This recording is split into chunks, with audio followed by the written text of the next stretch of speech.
Hey guys, Sak here from sakitech, and in today's video we are going to be talking about 10 powerful features to change on your Samsung Galaxy S25 Ultra right away. Now this smartphone has one of the most advanced cameras in the world and you paid a lot of money to own one. So let's dive in and maximize the use of this camera. We're going to start with some simple tips and then gradually move on to even more advanced features. Let's dive in. Alright, so let's start with some important basics.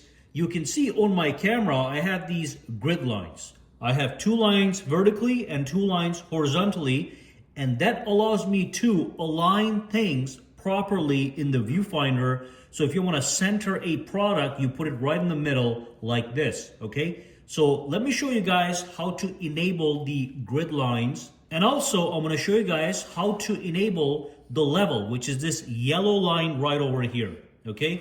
So I'm going to put this right over here, or actually let me move that away.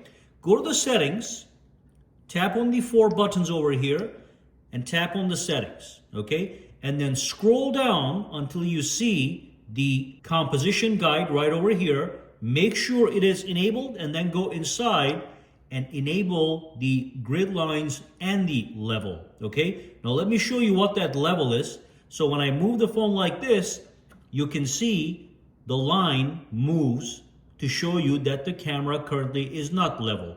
So as soon as it is level, that line, this line right here, becomes yellow. When it's not level, it is white. When it is level, it is yellow. So all these things are designed to give you better composition of your photos. So that's tip number 1. All right, so let's talk about another important feature that is going to maximize your camera usage. So again, you want to go to your settings, okay? So tap on that button, go into the settings, and then scroll down and go over to the shooting methods, which is going to be right here. Now, these are a bunch of tools that allow you to use various methods to activate the shutter button. So first and foremost, you can see we have the press volume buttons to shoot video. So if I'm in the camera and I just want to take a quick photo, I can press the volume button. That's going to take a photo. That's great, and that's the way I like it. But you can see you can change it to the one that you want. If I go back over here, shooting methods, you can see you can use it to zoom in and zoom out or control the sound volume. So that's one option. I like to keep it on the top right here. Now the other one is one of my favorites because this voice commands feature allows you to take a photo or record a video using voice commands.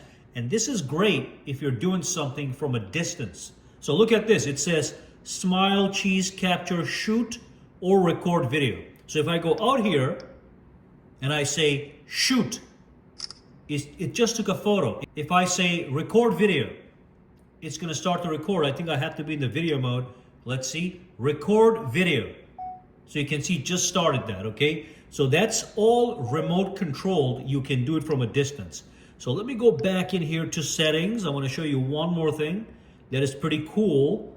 Again, shooting methods. And you can see you can have a floating shutter button for your convenience.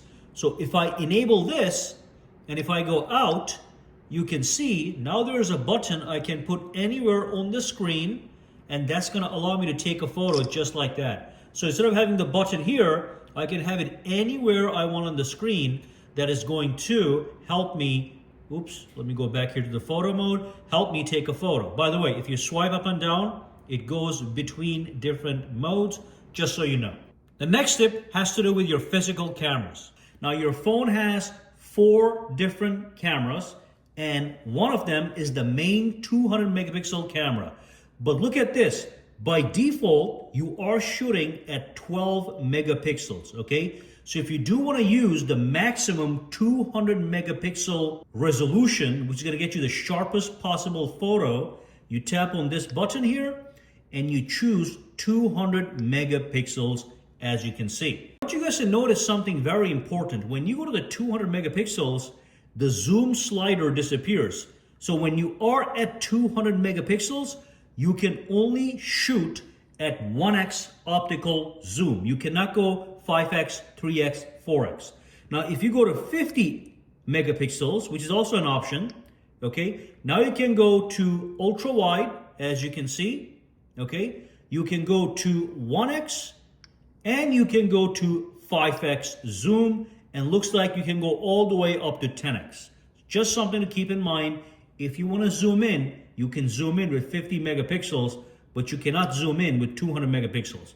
Now, the 12 megapixel, which is the standard, okay, that's something you want to stay in for most of the time. This is great for social media posts, everyday photos of your families, pets, kids, whatever. And when you are in the 12 megapixel, you also have access to all the zoom ranges. You can go all the way up to 100 if you want to zoom in further away, okay? So you can do 10, 50, whatever. You can even slide it like this. So you can stop at any number that you want, but to do this, you have to be at 12 megapixels. Just something to keep in mind. You just need to know exactly how to use this camera. Now, the other thing I'm going to show you guys is you also have a brand new 50 megapixel ultra wide camera. So if you want to take an ultra wide shot with that 50 megapixel camera, you tap on this one right here. Now you're in the ultra wide camera. But look at this. Again, by default, even with the ultra wide camera, you are going to shoot 12 megapixels. So if you want to utilize 50 megapixels, you tap on 50. Okay, oops, there we go. Now you are in the ultra wide camera at 50 megapixels. Now notice one thing. If I go to 200, the ultra wide disappears because you don't have 200 megapixels for the ultra wide. So when you are in the 50, you can go to ultra wide, and that's going to use the actual ultra wide camera. So that's that. And then most importantly, let me go back to 12. Again, most of the time you want to be at 12 megapixels. Look at this. This is my 3x optical camera, and this is my 5x optical camera. These are actual cameras on the back of your phone. Just know how to access them. Remember, you got 4 cameras. Ultra wide, the main camera, which is 200 megapixel camera up to 200, the 3x optical, and the 5x optical. So that's how you use them. And anytime you want to change the resolution, you go over here. Now, one more quick word on the megapixels. I'm going to show you something very important. So first, I'm going to take a photo at 12, okay? Then I'm going to take a photo at 50. So let's take that as well. And then I'm going to take a photo at 200.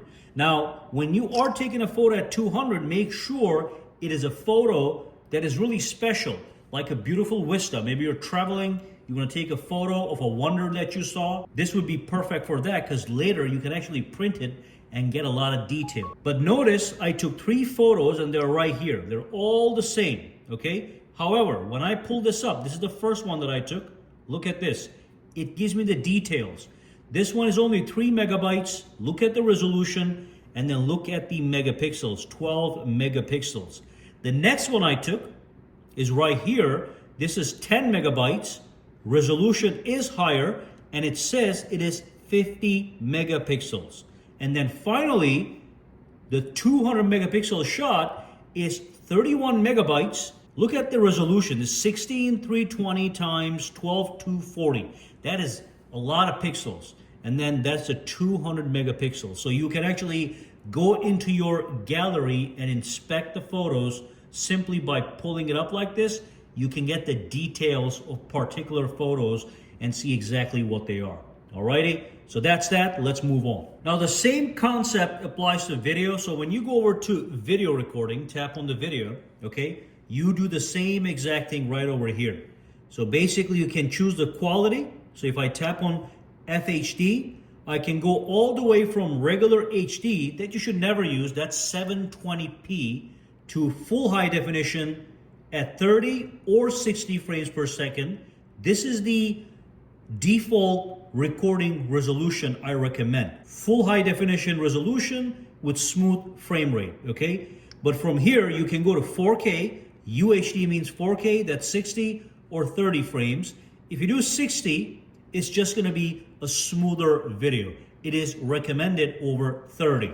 And then finally, if you just wanna go crazy and record something at 8K resolution, you can tap on 8K and that's the highest resolution, okay? So that's how you use the camera for video recording quality. For everyday use, I highly recommend full high definition at 60 frames per second. And again, with this one, you get access to the full zoom range of the camera. And before I forget, make sure when you are in the video mode, which is this one right here, HDR is enabled, because that's gonna give you richer colors, better detail at nighttime, daytime, whatever, okay? We're gonna come back to that log right here. That is an advanced feature, but the HDR is great for everyday use. And also when you are recording in video, and let's say you want the video to be extremely stabilized, you want the video to look like it's just gliding in the air in an ultra smooth fashion, you can enable this feature right here. That is the stabilization feature. That's a super steady stabilization feature. It is great for when you are recording something and you are on the move.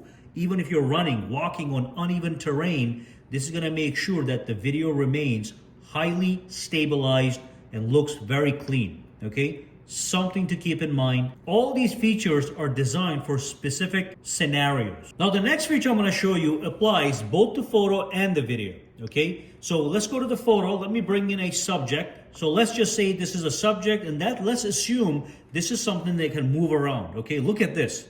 If I go to my settings under photo, this is a very powerful professional grade feature that you would normally pay a lot of money for on a professional grade camera. So go to the settings and scroll down, all right?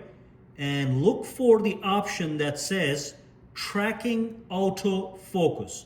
It says keep the rear camera focused on the selected subject even if the subject moves. So take a look at this.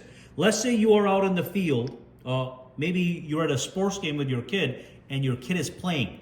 And let's say this is your kid and he's moving around and you want to make sure that he's always in focus. All you do is you enable that feature. And let's say your kid is right over here, you simply tap on it. Now you're gonna get that circle. And look at this. As your kid runs around in the field, the tracking autofocus always keeps him in focus. So anytime you take a photo, it's gonna be focused on this subject. Again, look at how intelligent it is. As it's moving, running, you can have it in focus. This is great even for taking photos of a car, aeroplane, whatever. Once it's in focus, unless it leaves, now when I bring it back, it's gonna be out of focus, obviously, because it left the viewfinder. But as long as it is in the viewfinder, it's gonna remain, look at that.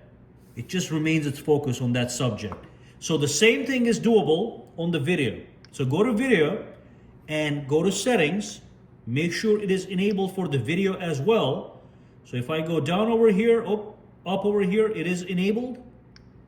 So look, if you're recording a video of your kid as they're playing, again, as they're running around, it's just gonna stay in focus on this product, which is fantastic, okay?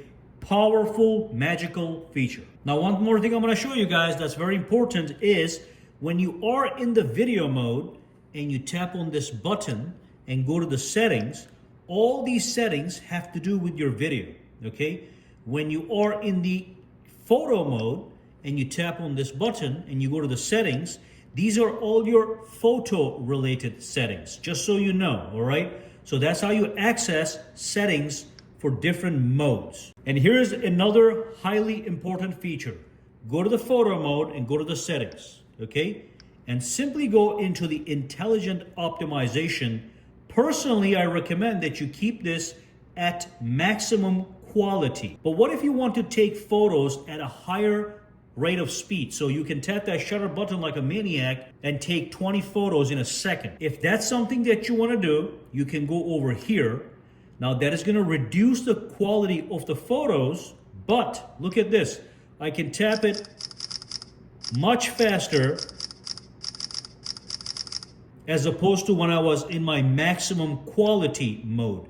So this allows you to not miss anything, but also lose some quality. But when you're at the maximum, you get the maximum quality photo, and then you have the medium for a balance between the two. You can try and test and find out which you like better, okay? And then at the bottom, you have the scene optimizer. Make sure this is enabled because this is just gonna optimize the camera to get you the best shot based on what it thinks you're shooting. So for example, landscapes will look more vivid if this is enabled, but it's all up to you, okay?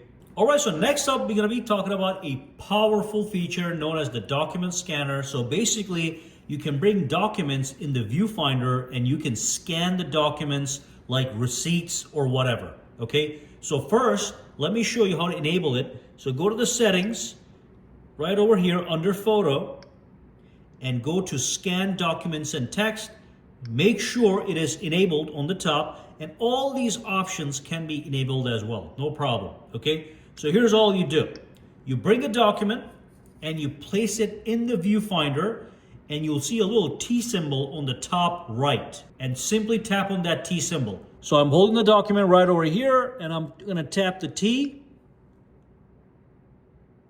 and look at that. Now I'm gonna remove the document, and what I can do is I can copy the text, I can add this to a note, or I can scan the document. So if I tap on scan, it literally allows me to scan the document. I'd go like this, I'm gonna fine tune it, okay? And when I save it, you're gonna see how realistic it looks as a document. Let's make it a little bit better here. There we go. So now I'm gonna tap on save, and that's gonna be right here. Look at that. Beautiful. You can save receipts, documents, whatever. Now you can fine tune it so it looks much better than what I have right here. You saw me changing the size, so you can fine tune it even to eliminate these lines. But it's available, and this is great to save documents, scan documents with your phone. The final thing I want to be talking about is the brand new log option. Now you may not see this log video. When I tap it, you can see the coloring is much different, okay? So this is what we're gonna talk about, but you may not see it right here. You can enable it if you want. Let me show you how to enable it first. I'm gonna give you some details. So if I tap over here and go to my video settings, and if I go to advanced video options right here, at the bottom, right over here, we have the log option. Now you can see I have log enabled both for the video and pro video modes. If you do this, then you'll see it here as well in the standard video mode. But also if I tap on more, I can go to the pro video and I'll see it here as well. And right now it is enabled. If it's yellow, it is enabled. Let me disable that. So basically, let's just do it at the regular video, but it's the same thing. If I go to video and if I shoot in log, it is gonna shoot this really bland color format. But this is actually quite powerful. What it does is it retains so much data that you can later edit this video. You can even make it look like a movie. You know how movies look amazing with specific color grading techniques? You can do that if you shoot in log format. Okay, so let me shoot a video. I'm gonna quickly show you something. Let me just put this over here. You can see how simple it looks, the coloring, all right? But it's actually retaining a lot of data in relation to everything. So I'm gonna tap on stop, and I'm gonna show you something amazing. So we just recorded a log video. I'm gonna turn it off again. So let's go into that video, and you can see how the colors look very bland, as you can see. That is the log video format. That's how it's supposed to be, because you're supposed to take this clip and you're supposed to edit it and get the color that you want. So as an example, if I pull this up and see my preview, you do have a quick color correction option right here. So if you tap this, you are gonna see actual colors, and it's gonna be much more detailed than a regular video, okay? So you have that quick option to quickly color correct. So you can always tap on this to quickly color correct, and then you can save that color corrected video right here. And trust me, if you record a video, let me go back here to the camera. If I record this video or the video of my hand without the log, and then if I do it with the log, you will see a massive difference as long as you go in there, pull this up, and do a color correction, okay? Again, this is a very basic color correction for consumers to do it quickly. You can do much more if you take this video and put it into a video editing software. But this gives you a quick color correction. It gives you great details, guys. Just try it out and you'll see, okay? If there's something that you have to shoot that has to look very good, try shooting in log and doing a quick color correction, okay? But that's the log video. You can see it says it right here. Log format captures a wider dynamic range for more flexibility when edited. So you have that powerful log option. Again, something you can find on advanced cameras with a much higher price tag. Okay, so that's that, guys. That was the final thing. If you have any questions, comments, or concerns, drop them down below and stay tuned for even more videos about the actual camera.